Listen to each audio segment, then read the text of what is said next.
ये सारी दुनिया के लिए बहुत खतरनाक होगा। ईरान को भी सोचा ये हरमुज़ बंद किया हुआ है, मगर उसने भी है ना नाकाबंदी का ऐलान कर दिया और ट्रम्प ने ये भी कहा है कि कोई भी हमें ब्लैकमेल नहीं कर सकता।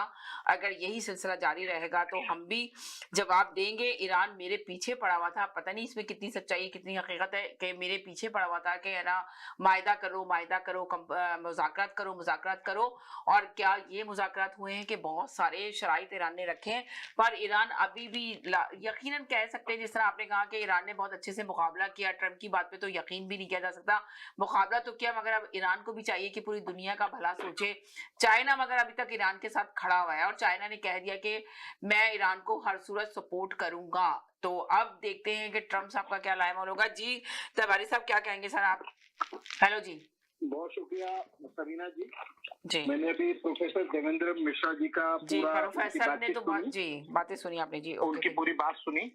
उनकी अधिकतर बातें से बिल्कुल मैं सहमत हूँ, लेकिन कुछ चीजों से सहमत नहीं हूँ। मसलन जैसे जैसे जैसे मेरा पॉइंट ये होगा, नंबर 1 कि ट्रम्प के साथ में समझौता करके कौन सा समझौता किसी का सफल हुआ है अमेरिका के साथ में? वो समझौता नहीं कह रहे, उन्होंने समझौता नहीं किया सर। समझौता किया था बराक ओबामा ने। सुन लीजिए पूरी बात। सुन रही हूँ। और उसके बाद में क्या नाम है, खुद पिछले साल भी और उसके बाद में इस साल भी अगर आप देखें तो क्या हुआ था कि इसके अंदर में एक बात बिल्कुल क्लियर हो गई थी कि जब ईरान के न्यूक्लियर रिएक्टर के ऊपर अमेरिका ने हमला किया, एक सीज़फायर हो गया था। इस बीच में अभी जब अटैक हुआ उसके पहले भी ये हुआ था कि अटैक नहीं होगा, बातचीत चल रही है कतर और बाकी के साथ में। और उसके बाद में ये अटैक और उसके बाद में ये कहना, सबसे बड़ी चीज है कि ईरान न्यूक्लियर ट्रीटी के अंदर में आ चुका था। उसने क्लियर कर दिया था कि हम लोग नहीं बना रहे हैं, हम नहीं बनाना चाहते हैं। और इसी बात पे दरअसल वो चाहते हैं कि ईरान कंप्लीटली सरेंडर हो जाए, जैसे वेनेजुएला हो गया है। आज वेनेजुएला के तेल के ऊपर अमेरिका का कब्जा है। दरअसल मैं बड़ी बात कहने जा रहा हूँ कि आप हो चाहे हम हो चाहे जितने लोग सुन रहे हैं, जो लोग नहीं भी सुन रहे हैं, वो समझ लें कि एक नया हिटलर ना सिर्फ पैदा हो चुका है, वो सत्ता में भी आ चुका है। और जिसने अपने हिसाब से, जिसके लिए कोई मतलब नहीं, जिसके लिए उसकी महत्वाकांक्षा, उसकी एम्बिशन सबसे बड़ी चीज है, उसका लालच। और जहां वो किसी को नहीं देख रहा है, ना सच, ना झूठ, न न्याय, न अन्याय, उसने कहा सबसे ना कानून न नियम, कहीं कुछ नहीं देख रहा। उसको सिर्फ इससे मतलब है कि मैं जो बोल रहा हूँ वो होना चाहिए सुप्रीम। तो एक तरह से पूरी दुनिया की बादशाह को कर रहा है और दुनिया ने उसको बहुत हद तक कबूल भी कर लिया है। जो कह रहे हैं कि हमने नहीं कबूल किया, उनकी भिनभिनाई हुई मक्खियों या मच्छरों जैसी आवाज है।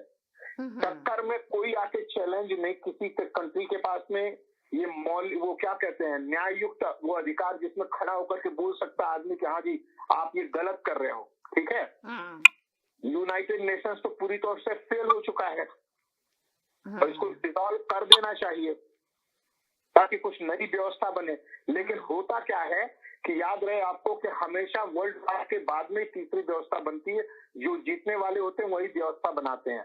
तो अभी हम लोग बिल्कुल इस बात पे पहुंच रहे हैं जिसमें दुनिया की एक बहुत बड़ी आबादी तबाह होगी, क्योंकि अभी लेटेस्ट जो खबर है उसके हिसाब से ट्रंप ने कहा कि जिनको भी ईरान अपने हॉर्मुज स्ट्रेट से यानी जल डमरू मध्य से निकालेगा और अगर उन्होंने ईरान को कुछ पैसा पे किया है, ईरान से कॉम्प्रोमाइज किया है, कुछ बात की है, तो बोले हम उसको जाने नहीं देंगे। तो इसका मतलब क्या हो गया कि कोई भी कंट्री, उसमें इंडिया भी आता है, चाइना भी आता है, रशिया को तेल की जरूरत नहीं है तो हमें पता है, लेकिन जितने भी कोई भी अगर मुल्क को ईरान जाने देता है तो अमेरिकन सेना जो है, अमेरिकन नेवी उसको ब्लॉक करेगी, उसका जो तेल या गैस छीन सकती। तो ये एक तरह से ट्रंप अब सिर्फ ईरान के खिलाफ नहीं है। ये इसका मतलब सीधा ही होता कि हम कोई दुनिया में हो, हम हर एक को चैलेंज करते हैं, तुम फिलीपींस से आ रहे हो, नहीं जाएगा हमें। और उसने कहा भी है कि भाई ईरान टोल क्यों ले, हम क्यों नहीं लेते। पहले तो उसने कहा कि दोनों मिलकर ले सकते हैं जी, और अब उसका कहना है कि हम ही क्यों ना ले। मैं तो चाहता हूँ, मैं बिजनेसमैन पहले हूँ, पॉलिटिशियन बाद में, मैं तो चाहता हूँ कि ईरान का सारा तेल मिल जाए, कितने रिच हो जाएंगे। तो ये वो मानसिकता है यहाँ लूटने की है। तो अब ये नाकाबंदी करने जा रहा है ना, ये तो देखें आप। हाँ, तो वो हार्मेज का कि बंदी में क्या होगा कि मतलब जिन ऑयल टैंकरों को, जिन गैस के जहाजों को हार्मुज स्ट्रेट से पास होंगे, तो अमेरिका आगे बैठा हुआ कह रहा अच्छा तुम वहां से आ रहे हो, हम नहीं जाने देंगे तो अब तुम्हें